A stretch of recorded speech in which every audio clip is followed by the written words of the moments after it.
This is the Lone Crater YouTube. We hope this video helps.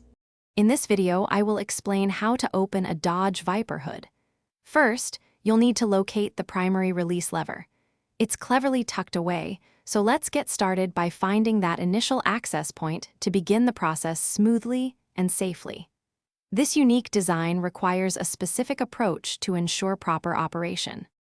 Once you've found the release lever, the next step is to engage it. Gently but firmly pull the lever rearward.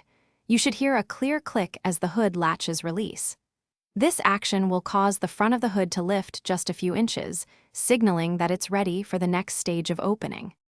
Now that the latches are released, you're ready to lift the hood. This is a large, single piece, so it's best to use both hands or even two people if available to support its weight. Carefully lift the hood upward and guide it forward until it's fully open, revealing the engine bay. Take your time to ensure a controlled movement. When you're ready to close the hood, reverse the process. Carefully lower the hood, guiding it back down into place. Ensure it aligns properly with the body lines. To secure it, press down firmly over the hinge points rather than the center to avoid stress on the fiberglass.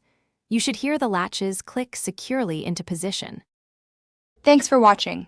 Consider subscribing if we helped you.